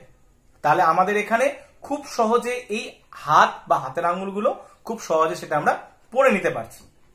এরপরে দেখো এর পরের জায়গা যদি চলে যাই, এরপরে 220 পেজটা যদি আমরা যদি যাই, ঠিক আছে, সেখানে দেখো সেই জায়গাটাতে যদি আমরা খুব ভালোভাবে যদি বলতে যাই, খুব ভালোভাবে বলতে গেলে কঠিন ভাবে নয়, এই জায়গাটা যদি নর্মালি যদি যাই, তাহলে দেখো এখানে দেখো একটা সুস্থ মানুষের ছবি আছে, আর একটা ওই মানুষটারই কঙ্কালযুক্ত ছবি দেখা যাচ্ছে, ঠিক আছে, কঙ্কালযুক্ত ছবি। তো এখানে আমরা যদি বলছে কোন হাড়গুলো দেহের মাঝখানে কেন্দ্রীয় অক্ষ বরাবর। দেখো এখানে যদি আমরা যদি যাই, দুটো পার্ট ভাগ করব, একটা হচ্ছে অক্ষীয় কঙ্কাল, একটা হচ্ছে উপাঙ্গীয় কঙ্কাল। ঠিক আছে, একটা হচ্ছে অক্ষী কঙ্কাল, একটা হচ্ছে উপাঙ্গীয় কঙ্কাল। এই উপাঙ্গীয় কঙ্কালটাই আমাদের সেই জায়গাটা করতে হবে। আমি এই জায়গাটা মিটিয়ে দিচ্ছি, মিটিয়ে আমি সেই জায়গাটা তোমাদের বলছি, কারণ এই জায়গাটা লিখতে হবে। না লিখলে দেখো কিছু কিছু জায়গা থাকে যে জায়গা না লিখলে তোমাদের পক্ষে সম্ভব না। ঠিক আছে, তোমাদের পক্ষে সেটা একদমই সম্ভব হবে না। তো সেই জায়গাগুলো একটু লিখে লিখে করলে আমাদের সুবিধা। দেখো আমরা প্রথমে পার্ট কি বললাম, 1 নম্বর পার্ট কি বললাম, অক্ষীয় কঙ্কাল। ঠিক আছে, দেখো সব সময় মাথায় রাখবা যে আমাদের এই পার্টগুলোর ওপর অনেক কিছু নির্ভরশীল। দেখো এখানে যদি আমরা যদি যাই, 1 নম্বরে কি হতে পারে, এতে করটি হতে পারে। 2 নম্বর দেখো কি হতে পারে, 2 নম্বর বই দেওয়া আছে বক্ষপিঞ্জর। ঠিক আছে, বক্ষপিঞ্জর।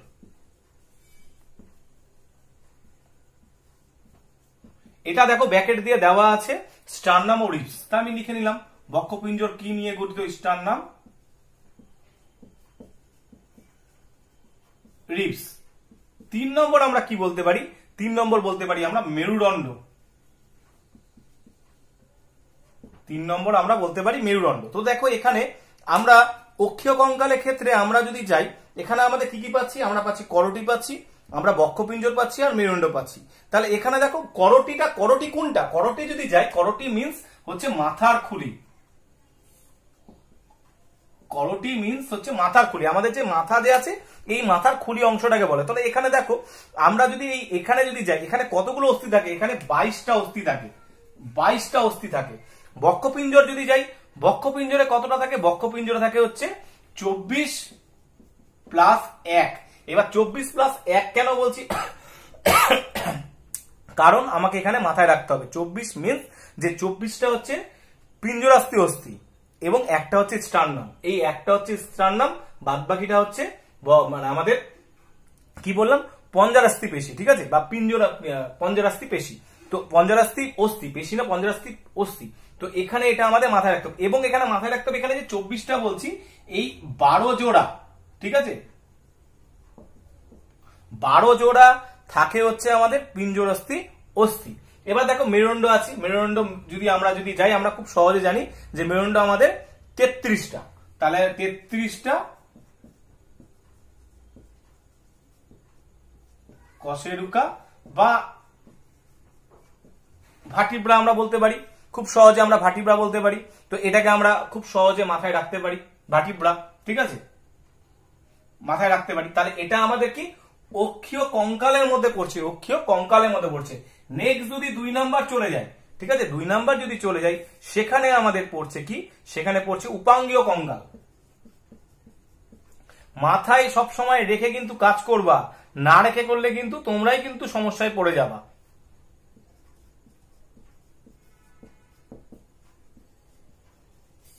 কারণ আমি বলেছি আমাদের টোটাল হাড় থাকে 206টা, আর বাচ্চা অবস্থায় থাকে, শিশু অবস্থায় 350টা। এটাই জোড়া লেগে 206 থেকে পরিণত হয়। তাহলে এখানে দেখো প্রথমেই যদি যাই, এ নাম্বার হচ্ছে পেক্টোরাল গার্ডেল।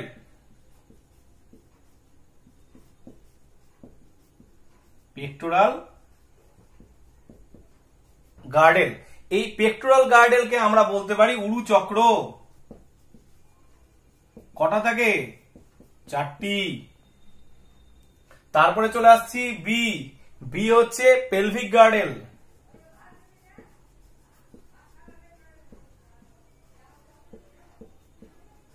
পেলভিক গার্ডেল এটা কটা থাকে, এটা কোথা থেকে, আমাদের শনি চক্র। শনি চক্র যদি আমরা লক্ষ্য করি, ঠিক আছে, আমাদের যে এই যে জায়গাটা এটা তৈরি হচ্ছে, আমি তো এখানে ছবি দেখাতে পারবো না, সেই জায়গাটাতে পড়ছি। তাহলে এটাও হচ্ছে শনি চক্রের মধ্যে,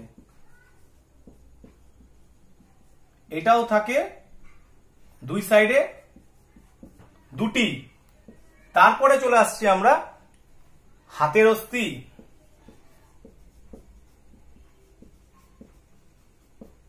এটা থাকে 60 পিস বা 60টি। লাস্ট আসছি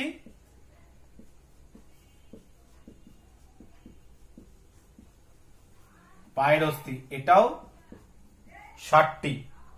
ঠিক আছে, হাতের অস্থি, পায়ের অস্থি। তাহলে আমরা এখানে কি বলতে পারি, অক্ষীয় কঙ্কাল করটি যাকে আমরা মাথার খুঁড়ি থাকে 22টা। ঠিক আছে, এবার এখানে একটা জিনিস বলার আছে যে দেখো এখানে দেখো আমরা যদি যোগ করি 22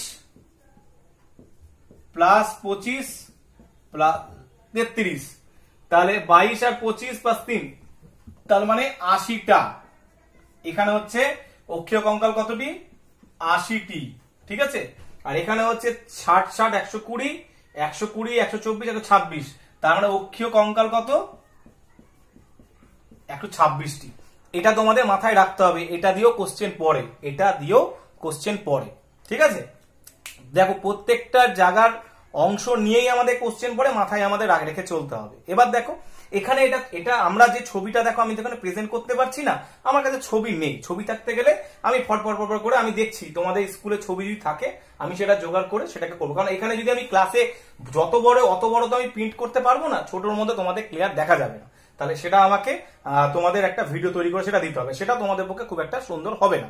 তো তোমরা আমি তোমাদেরকে হৃৎপিণ্ড কি বলছি, আমি এই মানব একটা ছবি স্কুল থেকে তুলে নিয়ে আসবো, তুলে নিয়ে এসে কোনটা কোনটা কি অংশ সেটা বলে দেবো। ঠিক আছে, তো যাই হোক সেখানে আমাদের জায়গা না। এবার আসছি হাড়ের সমস্যা। দেখো বলছে সুমন মাথায় হেলমেট না পরে ব্যাট করছিল। আমরা ক্রিকেট খেলা দেখি, তো ক্রিকেট খেলতে গেলে যদি জোরে ফার্স্ট কারো বলার থাকে সে তো জোরে বল করবে, তো সেই আঘাতটা যদি মাথা খুলিতে লাগে তাহলে মাথা আঘাত লাগার পরেই মানুষের কিন্তু মৃত্যু ঘটতে পারে। তার জন্যই বলছে সে মাটিতে লুটিয়ে পড়লো। বলছে আলম ফুটবল খেলছিল, হঠাৎ করে গিয়ে হাতের কবজিতে লাগলো, মানে হাতের এই কবজিগুলোর কথা বলছে। হ্যাঁ, হাতের কবজি মানে এটাও হতে পারে, এটাও হতে পারে, এটাও হতে পারে। তো কবজি দিকে লাগছে, তাহলে কবজির প্রচন্ড যদি লাগে তাহলে ব্যথা করবে, তাহলে হাত সেখানে আমি কি নড়াতে পারবো যদি আমার লাগে, তারপরে সেই জায়গাটা আস্তে আস্তে ফুলে যাবে, তার মানে সেখানে হাড় ভেঙেছে অথবা হাড়ে চোট খেয়েছে আমরা বলতে পারি।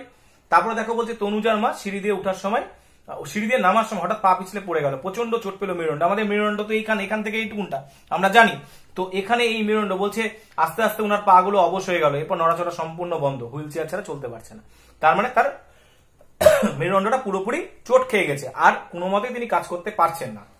এরপর দেখো বলছে যে রোশনের দিদিমার বয়স 70, বাথরুমে পিছলে গিয়ে পড়ে গেছেন বা পড়ে গেলেন, আর উঠতে পারলেন না। ডান দিকে পায়ের হাঁটুর নিচে হাড় ভেঙে গুঁড়ো গুঁড়ো, সঙ্গে কোমরে অসন্ত যন্ত্রণা বা ব্যথা, তার মানে তাকে হাসপাতাল। তার মানে আমরা এখানে হাড়ের নানা জনিত ভাবে আমরা সমস্যায় পড়তে পারি, সেই সমস্যা থেকে আমাদের বাঁচার কোনো উপায় নেই। সেই বাঁচার উপায়ের লক্ষণ যদি থাকে সেটা কি, সেটা হচ্ছে আমাদের হাড়গুলোকে যত্ন সহকারে সেটা ব্যবহার করতে হবে। আমি যদি বলি দেখো হাড়ের ক্ষেত্রে যদি চলে যাই, আমি একটু আগে সাইনোভিয়াল তরল লিখেছিলাম, তা দুটো অস্থি সন্ধির ক্ষেত্রে মাঝখানে বলেছিলাম, তাহলে সেখানে আমরা বলতে পারি যে সেটা অস্থি সন্ধির সমস্যা মানে হচ্ছে আমাদের যে পায়ের যে অস্থি, দুটো অস্থির থেকে সাইনোভিয়াল তরল শুকিয়ে গেছে। তার জন্য কি হচ্ছে, সাইনোভিয়াল তরল শুকিয়ে যাওয়ার ফলে তার দুটো অস্থি সংঘর্ষ হচ্ছে, তার মানে সেটা ফুলে যাবে, পা ব্যথা হবে, যেটাকে আমরা বলতে পারি বাতের যন্ত্রণাও বলতে পারি, আর্থ্রাইটিসও বলতে পারি। দেখো হাড়ের সমস্যা অস্থি সন্ধির সমস্যা কিন্তু তফাৎ আছে। হাড়ের সমস্যা হচ্ছে হাড় দুর্বল, ঠিক আছে, সঠিক মাত্রায় ক্যালসিয়াম বা ক্যালসিয়াম যুক্ত খাদ্য যদি না খাই তখন সেটা দেখা যায়। অস্টিওমালেসিয়া, তারপর হচ্ছে আমরা বলতে পারি অস্টিওপোরোসিস, এগুলো হচ্ছে হাড়ের সমস্যা। আর অস্থি সন্ধির সমস্যার ক্ষেত্রে যদি বাত মানে হচ্ছে দুটো অস্থি সন্ধি। দেখো বাত মানে হচ্ছে আমাদের শরীরের ডাল জাতীয় শস্য খেতে গেলে অনেক সময় ইউরিক অ্যাসিড বেড়ে যায়, তখন সেটা সমস্যা দেখা যায়। ঠিক আছে, একটা তীব্র যন্ত্রণা, মানে হাঁটতে গেলেই ব্যথা করবে। ঠিক আছে, আর আর্থ্রাইটিস হচ্ছে অস্থিসন্ধিগুলো ফুলে যাবে, তো সেখানে হাঁটতে কষ্ট হবে, মানে ঘুম আসবে না, জ্বর আসবে, মানে ব্যথার একটা কার্যকারিতা চলবে। তো যাই হোক এখানে অস্থিসন্ধির ক্ষেত্রে আমরা বলতে আসছি। তো দেখো এখানে অস্থিসন্ধিটা আমি এই জিনিসটা বলেই দিয়েছি যে জন্মের সময় একজন শিশুর প্রায় 300টি হাড় থাকে। এখানে প্রায় 300টি বলেছে, আমি 350টি বলছি, 350টি রাইট অ্যান্সার, ভুল অ্যান্সার না। বা হাড় বা অস্থির অংশ থাকলেও বয়স বাড়ার সঙ্গে সঙ্গে অনেক গুলোই একসঙ্গে জুড়ে গিয়ে অবশ্যই পূর্ণবয়স্ক মানুষের শরীরে 206টি হাড় তৈরি হয়। এই অস্থিগুলো একে অন্যের সঙ্গে অস্থিতন্ত্রে লিগামেন্ট দ্বারা, ঠিক আছে, বা সুতো বা দড়ির মতো জিনিস দিয়ে বাঁধা থাকে। এর ফলে সব মিলিয়ে একটা কাঠামো তৈরি করে, একটা পরিকাঠামো তৈরি করছে, একটা শরীরের পরিকাঠামো।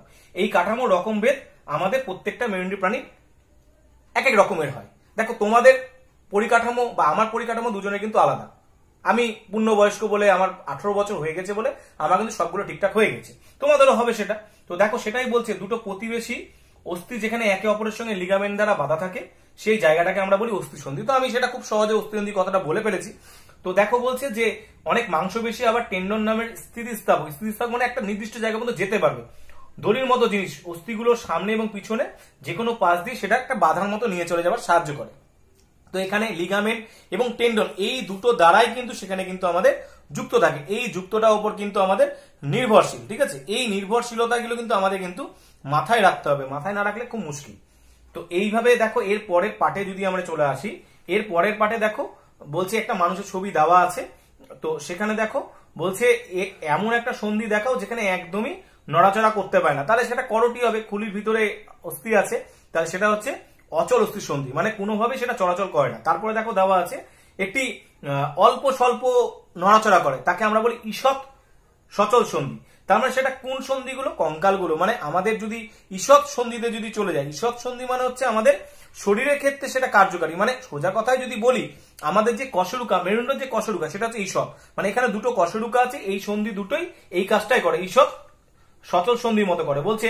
এবার তারপরে দেখো বলছে এরপরে চলে আসছে আমরা সচল অস্থি সন্ধি। তো এই অস্থি সন্ধিগুলো কি? এই অস্থি সন্ধিগুলো হচ্ছে যে বলছে দেখো এই ধরনের অস্থির ভিতরে এক ধরনের তৈলাক্ত তরল থাকে, তার মানে এখানে সাইনোভিয়াল তরলের কথাটা বলা হচ্ছে। বলছে এই তরলটা ঘিরে থাকে একটা খোলকের মতো আবরণ, যাতে তরলটা অস্থি থেকে বেরিয়ে না যায়। তাহলে এখানে সোজা কথায় আমাদের বলতে গেলে এই প্রকার অস্থি সন্ধিগুলো একে পরস্পরের সঙ্গে যুক্ত রেখেছে, তার মাঝে কি আছে? একটি তরল থাকছে। ঠিক আছে, বলছে মানব দেহে অধিকাংশ অস্থিসন্ধি একটু হাড় নিয়ে তৈরি হলেও কোনো কোনো অস্থিসন্ধিতে দুইয়ের বেশি হাড় থাকে। তো এরকম অস্থিসন্ধিকে চিহ্নিত করো। দেখো এই অস্থিসন্ধিগুলো চিহ্নিত করতে গেলে পরের পেজের আমার ছবিগুলো দিতে হবে, তো সেই ক্লাসে আমি সেটা বলবো। মানে সচল অস্থিসন্ধি আমাদের চিহ্নিত করতে বলেছে, তো সচল অস্থিসন্ধিগুলো সেগুলো আমরা পরের দিন ক্লাসে করব। তো আজকে আমাদের ক্লাস এটুকুনটা বন্ধ থাকলো, এবং তোমরা চেষ্টা করো পুরোটাকে ভালোভাবে রিমাইন্ডার করে জায়গায় যাওয়ার, তাহলে তোমরা সেটা সেখানে করতে পারবা, নচেত কিন্তু করতে পারবা না। তো আমরা এখানে কি কি পড়লাম আমি একটা ছোট্ট রিমাইন্ডার করে দিচ্ছি, রিমাইন্ডার করে দিলে খুব সহজভাবে তোমরা সেটা মাথায় রাখতে পারবে। আমরা ফুসফুস পড়লাম, ফুসফুস কেমন দেখতে, ফুসফুসের কালার পড়লাম, ফুসফুস আমাদের কিভাবে শ্বাসকাজে সাহায্য করে, আর ফুসফুসের সমস্যা পড়লাম, আর ফুসফুসের ফলে কি কি রোগ হচ্ছে চলে গেলাম। তারপরে চলে আসছে আমরা অস্থি সম্বন্ধে পড়ছি, ও কি কি অস্থি কিভাবে গঠিত হচ্ছে। আমরা অস্থিসন্ধির ক্ষেত্রে মেরুদণ্ডী প্রাণী এবং অমেরুদণ্ডী প্রাণীর একটা ভাগের তফাৎ পেলাম, অস্থিসন্ধির আমরা কাজ পেলাম, এবং সেখানে কিছু কিছু অস্থি কিভাবে কাজ করছে, কি রূপে কাজ করছে সেগুলো আমরা পেলাম। এবার দেখো আমার শরীরটাকে এক্সরে মেশিনে ফেলা হয়েছে, সেই এক্সরে মেশিনে ফেললে আমার যে শরীরের যে অস্থিগুলো আছে সেই অস্থিগুলো সম্বন্ধে আমরা ডিটেলস পেলাম। সেখানে আমরা কি কি পেলাম? সেখানে পেলাম হচ্ছে অক্ষীয় কঙ্কাল, আর পেলাম হচ্ছে উপাঙ্গীয় কঙ্কাল, তাদের ভাগগুলো, তাদের মধ্যে কি কি পড়ছে সেটা আমরা পেলাম। আর আমরা বলতে পারি যে হাড় সমস্যা হলে কি দেখা যায়, আমরা অস্থিসন্ধি আগেই পড়ে ফেলেছিলাম, অস্থিসন্ধির ক্ষেত্রে আমরা কি কি সমস্যা হয় সেটা পড়লাম। আর পড়লাম সচল অস্থিসন্ধি, ঈষৎ অস্থিসন্ধি আর সচল অস্থিসন্ধি। সচল অস্থিসন্ধিটা আজকে কমপ্লিট করিনি, এটা আমরা পরের দিন ক্লাসে আমরা কমপ্লিট করবো। এইটুকুটা জায়গা পর্যন্ত তোমরা প্রত্যেকে কমপ্লিট করো, আর প্রত্যেকে যদি ক্লাস ভালো লাগে তারা লাইক করো, আর যারা সাবস্ক্রাইব করে রাখো তারা সাবস্ক্রাইব করে নিতে বলছি। কেন বলো তো, অনেক সময় ক্লাস কেটে গিয়ে কিনা নতুন করে ক্লাস শুরু হয়ে যাচ্ছে, আমিও নিজে বুঝতে পারছি না। তো সেক্ষেত্রে তোমাদের জন্য আমি বলবো তোমরা আমাকে এদিক থেকে হেল্প করো। আর তোমাদের আবার আরেকবার রিমাইন্ডার করে দিচ্ছি যে আমরা বিএমআই সম্বন্ধে যে পরীক্ষাটা নিয়েছি সেই পরীক্ষাটার উত্তর তোমাদের চিন্তা করতে হবে না, আমি সেটা নিয়ে একটি ক্লাস নিব এবং সেখানে সবিস্তরে ব্যাখ্যা করে দেবো। 5টি কোশ্চেনে করবো না, 4টি কোশ্চেনে করবো। 5 নম্বর কোশ্চেনটা আমার উত্তর দিয়ে করবো, আমি আমার বিএমআই বার করবো, তাহলে তোমরা তোমাদের বিএমআই বার করে নিতে পারবা। চিন্তার কোনো কারণে আমি কোনো ক্যালকুলেটর ইউজ করবো না, আমি কোনো ক্যালকুলেটর ইউজ করবো না। প্রথম কথা, আমি হাতেই করব, সেটা ধরেই তোমাদের অঙ্কটাকে দেখাবো এবং তোমরা মিলিয়ে নিবে, তাহলে তোমরা পেয়ে যাবে উত্তরে কে কত পাচ্ছ, এবং সেটা পাওয়ার পরে প্রত্যেকে কে কত পেয়েছো সেই জায়গাটাও আমি যেন রোল নাম্বার ওয়াইজ পেয়ে যাই, এবং তোমরা প্রত্যেকে তোমাদের রোল নাম্বার প্রেজেন্ট দিতে শুরু করো। ক্লাস এখানে শেষ করছি, ভালো থাকো, সুস্থ থাকো এবং পড়তে থাকো।